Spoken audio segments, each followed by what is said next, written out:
ইঁদুরকে আমরা চিনি তো, ইঁদুর ইংলিশ কি এটার? Very nice. সারা পৃথিবীতে যত গবেষণা হয় তার বেশিরভাগ গবেষণা মানুষের শরীরে কেমন প্রভাব ফেলবে তার আগে ইঁদুরের শরীরে টেস্ট করা হয়। তো অনেকের মাথায় একটা প্রশ্ন আসতে পারে যে এত প্রাণী থাকতে ইঁদুর নিয়ে কেন মানুষ গবেষণা করে মানুষের শরীরে গবেষণার আগে? যে কাউকে যদি আমি জিজ্ঞেস করি, কেউ কি এটা বলতে পারে যে কি কারণে মানুষের শরীরে গবেষণার আগে ইঁদুর নিয়ে গবেষণা হয়? কারণটা কি?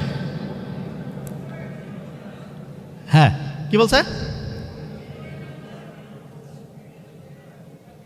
আচ্ছা, ভেরি নাইস। বলেছে মানুষের সাথে ইঁদুরের জেনেটিক মিল আছে। উত্তরটা ঠিক আছে, ভেরি নাইস। আর কেউ কিছু বলবে? এনিওয়ান? মানুষের? ও, ভেরি নাইস। আচ্ছা, এবার দেখি আমরা একটু মিলাই নেই। ইঁদুর, মানুষ দুইটাই হচ্ছে স্তন্যপায়ী প্রাণী, এটা ঠিক আছে, ওকে ফাইন। স্তন্যপায়ী প্রাণী এই পৃথিবীতে মেলা আছে। ইঁদুর নিয়ে গবেষণা হয়েছে একটি কারণ, প্রধান একটি কারণ, সেটা কি জানেন? আমরা যদি কোনো শরীরে কোনো খারাপ কিছু যায়, আমাদের শরীর যদি সেটাকে পছন্দ না করে, তারপরে আমরা বমি করে ফেলে দেই না? একটা জিনিস শরীরে পছন্দ হচ্ছে না, বমি করলাম, শরীর থেকে চলে গেল।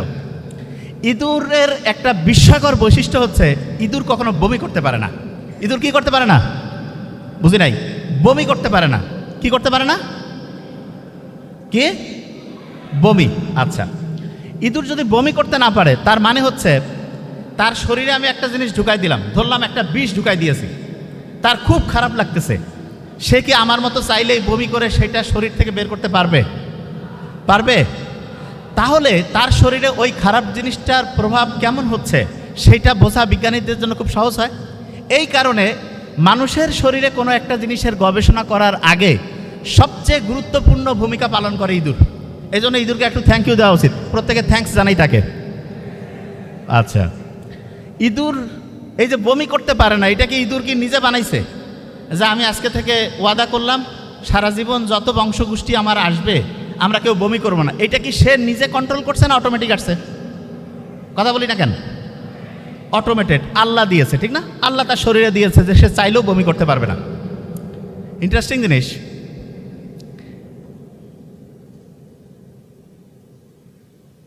আমরা যখন পৃথিবীতে আসছি, আসার পরে বড় হতে হতে আমাদের দেখা যায় 15 বছর, 18 বছর, 20 বছর লাগে। ইঁদুরের ছোট থেকে বড় হতে, বড় বলতে কি, যেই সময় সে প্রজননক্ষম হয়, এইটা মাত্র 21 দিনের মতো লাগে। কতদিন? 21 দিন। কতদিন? 21। তার মানে হচ্ছে একটা ইঁদুরের উপরে যদি আমি গবেষণা করি, সে বমি করতে পারছে না, মাত্র 3 সপ্তাহে সে প্রজননক্ষম হচ্ছে, তারপরের জেনারেশন আসতেছে, এবং একটা ক্ষতিকর জিনিস তার শরীরে কীরকম প্রভাব ফেলতেছে, এবং এর পরের বংশধর যে ইঁদুর আসতেছে তার শরীরে কীরকম প্রভাব ফেলছে, এটা খুব দ্রুততার সাথে আমরা আবিষ্কার করে ফেলতে পারি। তাহলে ইঁদুরের সবচেয়ে সেরা প্রথম বৈশিষ্ট্য, ইঁদুর কি বমি করতে পারে কি পারে না? পারে। কতদিনের মধ্যে ইঁদুর প্রজননক্ষম হয়? কতদিন? আচ্ছা, আল্লাহ যে এই পৃথিবীতে আছে এটা কিন্তু আমরা কেউ কোনোদিন, মুসা নবী বাদে কেউ কি দেখছে এই পৃথিবীতে? কালকে আল্লাহ দেখলাম ওই জায়গায় যে আল্লাহ আসি সালাম দিল, আসসালামু আলাইকুম, তারপরে তো আমি বিশ্বাস করলাম। এটা নবী স্পেশাল লোক ছাড়া কারো কি এইখানে কেউ আছে নাকি যে আল্লাহ দেখছে? হাত উঁচু করেন তো, কেউ আল্লাহ দেখছে এরকম আছে? নোবডি। একটা জিনিস আমরা দেখি না, তখন আমাদের মাথায় আসে যে আসলে এটা আছে না নাই, এটা সত্যি না মিথ্যা, এটা আসলে একটা প্রশ্ন আসে। আচ্ছা, আপনারা কি জানেন যে এই জায়গাতে অনেক হচ্ছে যে ফেরেশতা আছে? বিশ্বাস করেন কি না? করেন। দেখছেন কেউ ফেরেশতা দেখছেন? আচ্ছা, অনেক শয়তানও আছে, মানুষরূপী না, সত্যিকারের শয়তান আছে। তারা খুব খোঁচর মোচর করতেছে যে থাকতে ভালো লাগতেছে না। দেখছেন কেউ শয়তান? দেখছেন সরাসরি? নো। আচ্ছা, জিন আছে না এখানে? কেউ কি দেখছেন? অনেকের মাথায় বোধহয় একটা প্রশ্ন যে এগুলা তো আমরা দেখতে পারি না, এটা কারণটা কি? অনেকের মাথায় একটা প্রশ্ন আসে না যে জিন দেখি না, তারপরে ফেরেশতা দেখি না, শয়তানও দেখি না, এটার কি কোনো সায়েন্টিফিক ব্যাখ্যা আছে? আছে। শুনলে অবাক হয়ে যাবেন যে কি করেন আপনি, সায়েন্টিফিক ব্যাখ্যা আছে? হ্যাঁ। আচ্ছা, আপনারা যে দই দেখছেন না, দই, আপনি কি জানেন দইয়ের মধ্যে এক রকমের ব্যাকটেরিয়া থাকে, যেটা আমার শরীরে গেলে খাবার হজমের প্রক্রিয়াটা খুব গতিশীল করে। খালি চোখে কেউ কি দেখতে পাইছেন যে ভাই এই ব্যাকটেরিয়া দেখতে পাইছেন কেউ? নো। কিন্তু আমরা মাইক্রোস্কোপ দিয়ে যখন দেখি তখন বুঝতে পারি যে হ্যাঁ, এর ভিতরে এই ব্যাকটেরিয়াটা আছে। আল্লাহ এত সায়েন্টিফিক, আপনি চিন্তা করেন তো, সামনে একটা জিন আপনি দেখতে পাচ্ছেন, 10টা ফেরেশতা, আপনি হাঁটতে চলতে ইতস্তত করবেন না? এই সামনে গেলে বোধহয় একটা ধাক্কা লেগে যাবে, এরকম হইতো না? আল্লাহ এমনভাবে ডিজাইন করছে, আমাদের দেখার একটা নির্দিষ্ট ক্যাপাসিটি আছে। নির্দিষ্ট একটা কি আছে? ক্যাপাসিটি। বিজ্ঞান এখন পর্যন্ত যেটুকু আবিষ্কার হয়েছে সেইটাতে দেখা যায় টোটাল যে 100%, তার মধ্যে আমাদের চোখ দেখতে পারে হাইয়েস্ট 4%। কত কত?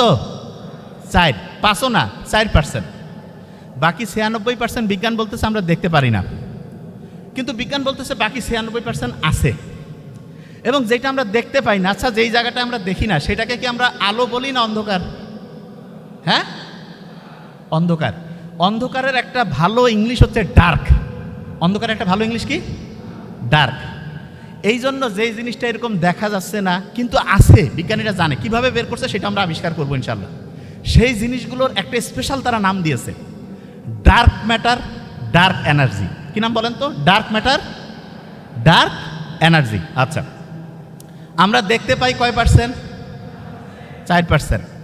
আচ্ছা আপনি আমাকে বলেন তো, বিজ্ঞান বলতেছে আমরা দেখতে পাই মাত্র 4, দেখতে পাই না 95 থেকে 96%। এটা তারা মানে, কিন্তু জিন আছে, ফেরেশতা আছে, তারপরে ওইটা শয়তান আছে। কোনো বিজ্ঞানী কি আজ পর্যন্ত বলছে যে আমরা স্বীকার করে নিয়েছি জিন আছে, ফেরেশতা আছে, শয়তান আছে? কোনো জায়গায় আর্টিকেল আসছে? আসে নাই। আচ্ছা, এখন প্রশ্ন হলো যে ভাইয়া বিজ্ঞানীরা তো এটা এখনো বলে নাই, আল্লাহ বলছে যে আছে, তাহলে আমরা কোনটা বিশ্বাস করব? কোনটা বিশ্বাস করব? এই জায়গাটা আমরা আসব, কিন্তু আমরা যুক্তি দিয়ে দেখব যে আসলে কোনটা বিশ্বাস করা উচিত। আচ্ছা আমাকে বলেন তো, এই পৃথিবীটা মানে যে জায়গায় আমরা থাকি, এইটা তৈরি হয়েছে প্রায় 450 কোটি বছর আগে। কত বছর আগে? 450 কোটি বছর আগে। আচ্ছা, আপনার আমার বয়স বেঁচে থাকলে 100, 150, 200, 100 বছরের পরে হইল ধরেন 10 গুণ বাড়াইলাম 1000 বছর, আরও 10 গুণ বাড়াইলাম 10,000 বছর, আরও 10 গুণ বাড়াইলাম 1 লাখ বছর, 10 লাখ বছর, 1 কোটি বছর, 10 কোটি বছর, 100 কোটি বছর, 1000 কোটি বছর, এরকম হয় না? তা বিজ্ঞানীরা বলতেছে এই পৃথিবীটা তৈরি হয়েছে প্রায় 450 কোটি বছর আগে। কত বছর আগে? আচ্ছা, অনেকের মাথায় একটা প্রশ্ন আসে যে 450 কোটি বছর আগে আবিষ্কার হয়েছে, ওই সময় কি মানুষ টানুষ ছিল নাকি কেউ? যে 450 কোটি বছর আগে মানুষ ছিল? তা আমি অনেকের সাথে কথা বলি, অনেকে বলে যে এইটা বিজ্ঞানীদের আন্দাজে কথা, 450 কোটি বছর আগে কেউ ছিল না। ভোট যদি চুরি হয় রাতের আধারে, তো 450 কোটি বছর আগে লোকে ছিল না, তাহলে আসলে কি হয়েছে নাই কে জানে, ঠিক না? এরকম প্রশ্ন আসে না? এই কথা কন না কেন, মাথায় আসে না? আচ্ছা, আপনারা আজকে নিজে সব বের করে ফেলবেন যে 450 কোটি বছর আগে পৃথিবী যে তৈরি হয়েছে এটা সত্যি না মিথ্যা, সেটা আমরা এখনই আবিষ্কার করব। যে ভাই কীভাবে করবেন? খুব মজার একটা জিনিস আছে। ধরা যাক এই ভাইয়ের পকেটে 1000 টাকা আছে। কত টাকা? 1000। আমি বলছি যে এই ভাইয়ের পকেট থেকে অটোমেটিক 1000 টাকা অর্ধেক হইলে কত টাকা হবে? কত? 1000-এর অর্ধেক কত? 500। আল্লাহ দেখেন কত সায়েন্টিফিক। পৃথিবীতে বিভিন্ন মৌলিক পদার্থ আছে, বিভিন্ন উপাদান আছে, এগুলোর অর্ধায়ু বলে একটা জিনিস আছে। অর্ধায়ু, অর্ধায়ুটাকে আমি সহজ করে বলি।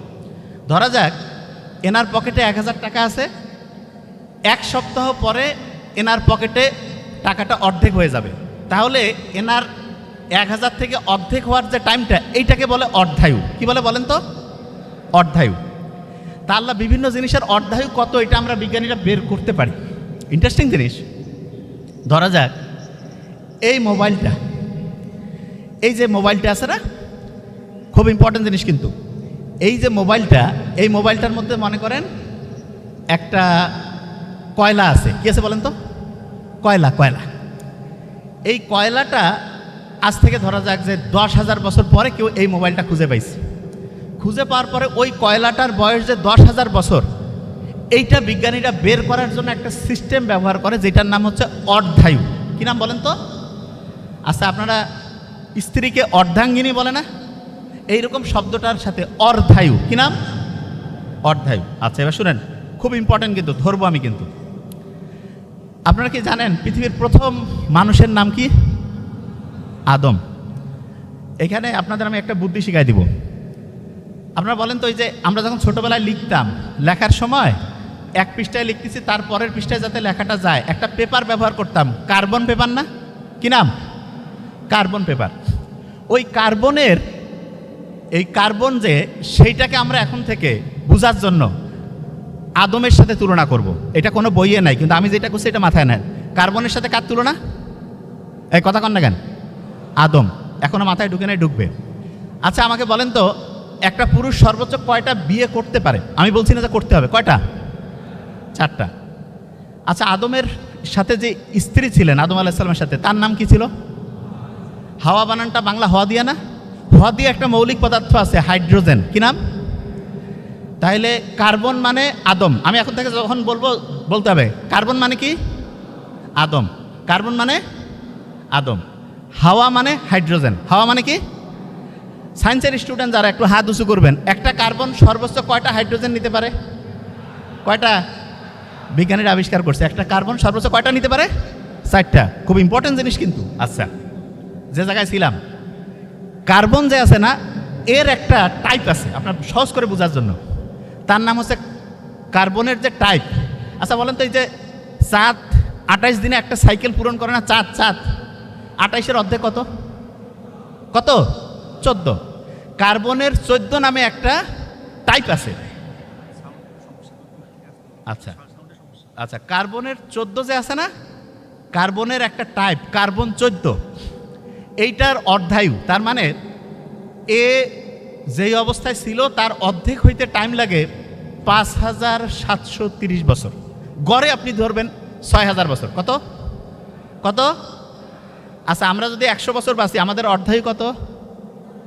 50। একটা লোক 200 বছর বাঁচে, তার অর্ধায়ু কত? কত? কার্বনের যে একটা টাইপ কার্বন 14, এইটার অর্ধায়ু প্রায় কত বছর? কত? 6000 বছর। মুহাম্মদ সাল্লাল্লাহু আলাইহি ওয়াসাল্লাম কতদিন আগে পৃথিবী থেকে প্রায় বিদায় নিয়েছেন? কতদিন? 1500 বছর আগে। শুনেন আগে, খুব ইন্টারেস্টিং। কার্বনের অর্ধেক হইতে লাগতেছে 6000 বছর। এই মোবাইলটার মধ্যে আমরা একটা কার্বনের টুকরা পাইছি। কার্বনের টুকরা পেয়ে আমি দেখলাম যে এইটা ধরেন প্রথম যখন ছিল তখন ছিল 1000, তারপর আমি যখন মোবাইলটা পেলাম তখন দেখি কার্বনের ওই জিনিসটা 500 হয়ে আছে। তাহলে বলেন তো, এটা অর্ধেকে পরিণত হয়েছে না? অর্ধেকে পরিণত হয়েছে। তার মানে ওই যে কার্বনটা ছিল কতদিন আগের থেকে ক্ষয় হওয়া শুরু হয়েছে? আপনারা তো অনেক ভালো বুঝছেন। কতদিন আগের থেকে? অনেকে যদি না বুঝেন আবার বুঝবেন, আমি সহজ করে বলতেছি। যে কোনো একটা জিনিসের অর্ধায়ু, তার মানে যেই টাইমে সে অর্ধেক হয়, যেই টাইমে কি হয়? অর্ধেক। কার্বন 14, এইটার অর্ধায়ু হচ্ছে প্রায় 6000 বছর। কত? এক্স্যাক্টলি 5730, কিন্তু প্রায় 6000। আচ্ছা, এবার শুনেন, আপনার মনে হবে যে প্রায় 6000 বছর, তাই এইটা দিয়ে আমরা বের করতে পারি 50,000 বছর পর্যন্ত হিসাব বের করতে পারি। তাহলে অনেকের মাথায় একটা প্রশ্ন আসবে যে 50,000 বছর পর্যন্ত বের করি, তাহলে পৃথিবীর তো 450 কোটি, এটা কিভাবে করছে? পারমাণবিক বোমা বানায় একটা মৌলকে ব্যবহার করে, তার নাম ইউরেনিয়াম। ওই যে সেকেন্ড পারসন ইউ আছে না, তার সাথে নাম ইউরেনিয়াম। নামটা বলেন তো কি নাম? ইউরেনিয়াম। ইউরেনিয়াম যে অর্ধায়ু, মানে এর যে অর্ধেক লাইফ, এইটা হচ্ছে প্রায় 450 কোটি বছর। কত বছর? 450 কোটি বছর। তা বিজ্ঞানীরা আমাদের এই যে পৃথিবী, এইখানে বিভিন্ন শিলাখণ্ড আছে, পাথরের টুকরা আছে, গাছের মধ্যে বিভিন্ন জিনিস পেয়েছে, সেইখানে দেখছে যেই ইউরেনিয়ামটা পাইছে সেইটা ঠিক অর্ধায়ু অবস্থায় আছে। কোন অবস্থায়? অর্ধায়ু। তার মানে ওর অর্ধেক লাইফ অবস্থায় সে আছে। তাহলে বলেন তো, তার অর্ধায়ু যদি 450 কোটি বছর হয় এবং যেই জিনিসটা আমি পাইছি সেইটা যদি অর্ধেক লাইফে আসে, তাহলে পৃথিবীর ওই জিনিসটার বয়স 10 কোটি বছর না 50 কোটি না 450 কোটি? কত? 450 কোটি বছর। এটা বুঝছেন মানে অসাধারণ ব্যাপার। এটা বিজ্ঞানের একটা জটিল জিনিস, আপনারা বুঝছেন। আলহামদুলিল্লাহ বলি, আলহামদুলিল্লাহ।